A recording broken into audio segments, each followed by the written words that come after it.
Um, so basically, if you're wondering about the creeper in the movie, basically he's like an artist, and the story is that he's kind of making this project, and it doesn't.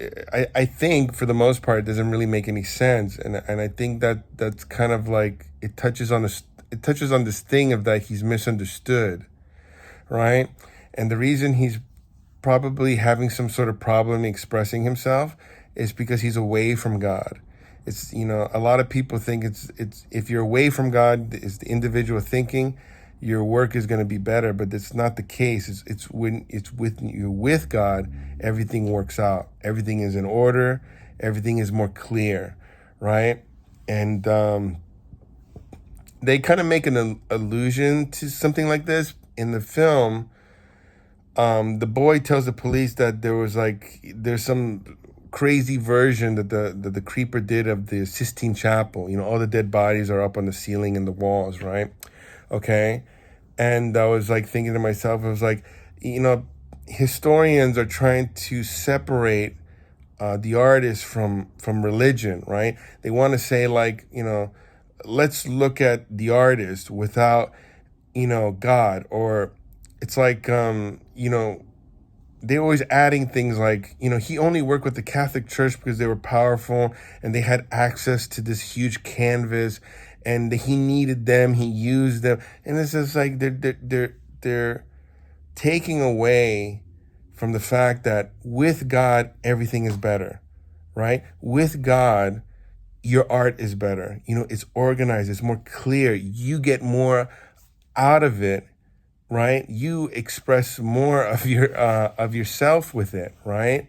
You become what's the word? It becomes things become more clear, right? Things become more clear in your work. And like right now, I guess we're so caught up in the individual, we don't really see that. And so that's kind of like what I got from the film. The other thing is that Francis Ford Coppola is involved with this film. He's like a co-producer, I believe. And recently, in the last couple of years, it's it's 2024 now. So he was like in the last couple of years, maybe like 5 years, he's been doing these like talks, and he keeps on mentioning religion, how he doesn't believe in God, how he's away from God, right? And he thinks like that's like a positive or some sort, right?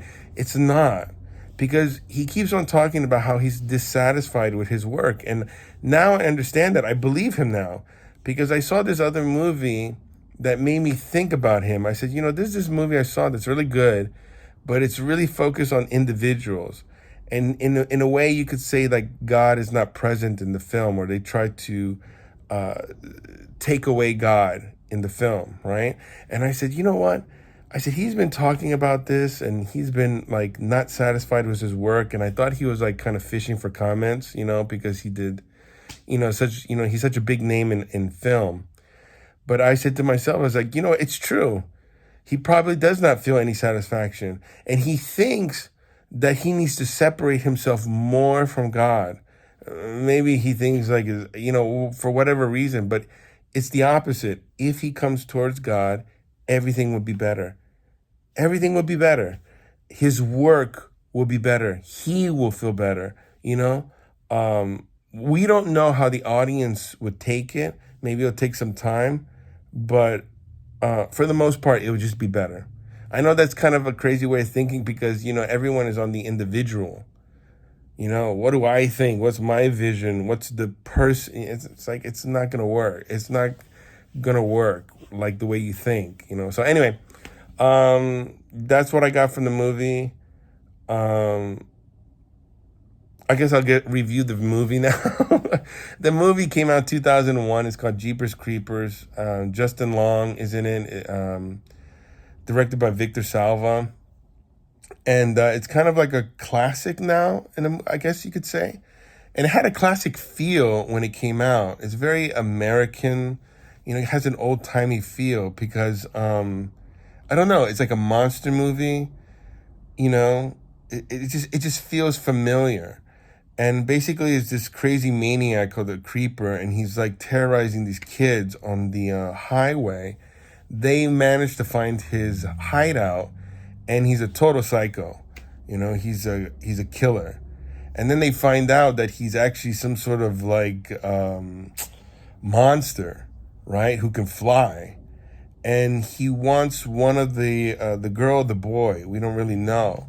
In the end, he went with the boy, and it's a kind of a sad ending. He dies, and he dies, and he takes away his eyes for some reason. I don't know why he was obsessed with his eyes. I think he just coveted his eyes. I think he just wanted something. Um, he just wanted his eyes. He thought it looked nice, and he just wanted it, and he got it because he eats other people's bodies in order to regenerate, and so he could have had anybody. He could have, I think, pretty much anybody, but he just wanted those eyes specifically. And that's the end of the movie. And if you want to know about the artist part, both of his layers in the beginning and the end, he's doing some art project, and they make a reference to the Sistine Chapel, like it's some freaky version of the Sistine Chapel.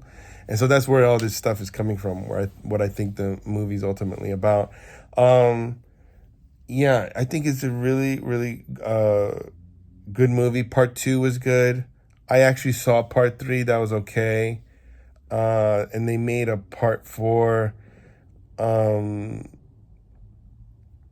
I haven't seen that. I haven't seen that. The original director, he's not a part of that. I don't think so. So, yeah, that's pretty much it.